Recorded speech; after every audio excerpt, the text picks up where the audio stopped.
Rano proleće je period kada pripremamo svoju baštu za narednu sezonu, a također radimo setvu i prvih prolećnih kultura, salata, spanać, rukula, rotkvice, lukovi i grašak.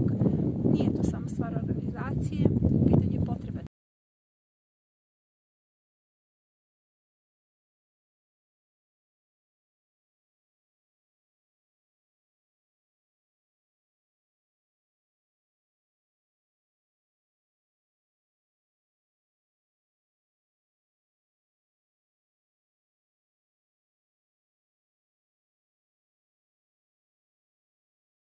postavljene unazad par godina. Potrebno je samo da ih ojačate i da u skladu s plodoredom smenjate njima kulture.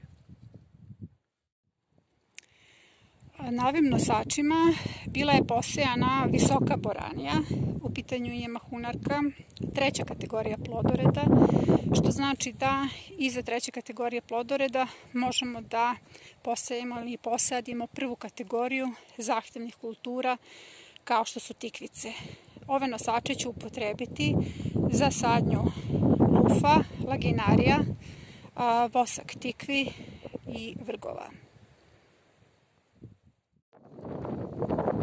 Sav materijal koji su ostavile mahunarke spustit ću na već postavljeni malč kao stelju i ta stelja će biti prva hrana mojim zahtevnim kulturama, zato što je svaki deo mahunarke bogat azotom. Na taj način ću dohraniti svoje tlo. Na ovim konstrukcijama ću setvu ili sadnju da obavljam tako što ću samo da otvorim prostor pored nosača, da iskopam rupu, ubacim sadnicu ili seme i to će biti to. Život u tlu ne treba da se remeti. Između redova je nikla mišjakinja koja je pokazatelj humusnog tla i ona će držati vlagu ovim kulturama kao površinski pokrivač. Mrežu na kojoj je prošle sezone bio krastavac upotrebit ću za model 3 mešovite sadnje.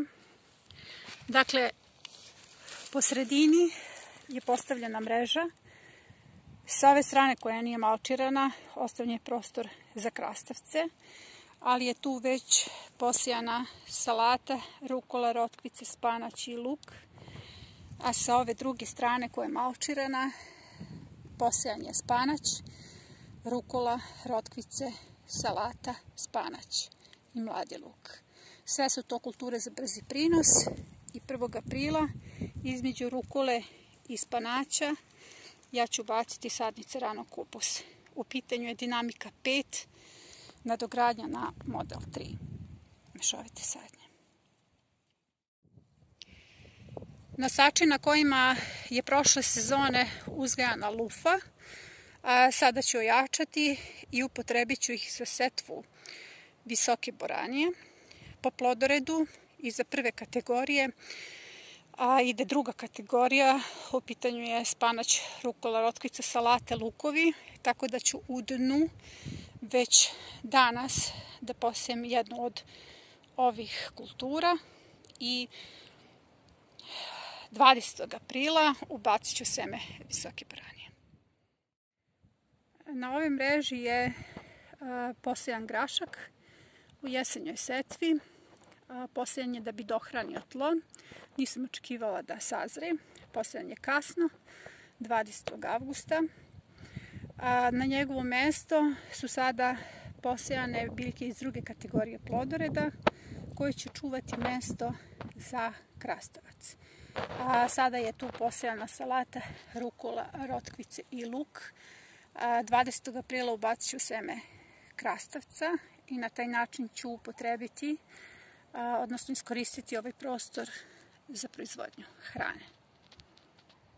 Grašak ne možete da sejete ponovo na isto mesto zbog azatofiksatornih bakterija, jer one ne tolerišu veliku količinu azota koji je tu već ostao zbog ostataka graška, odnosno njegovog korena.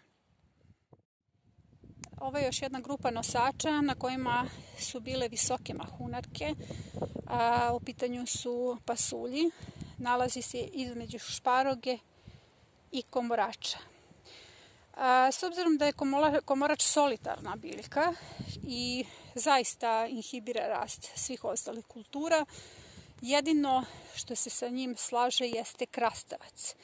Tako da ću ja ove nosače koji su dobro nahranjeni zbog korena visoke boranije, a i zbog stelje koji su napravili ostaci visoke boranije, na to mesto da posadim krastavac.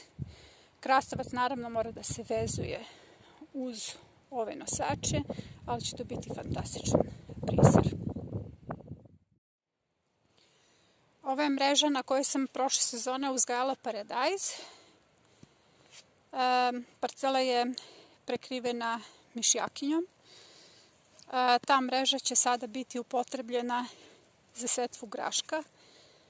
Dakle, čitavom dužinom mreže bit će posejan grašak, a nakon graška na njegovo mesto dolaze krastavci.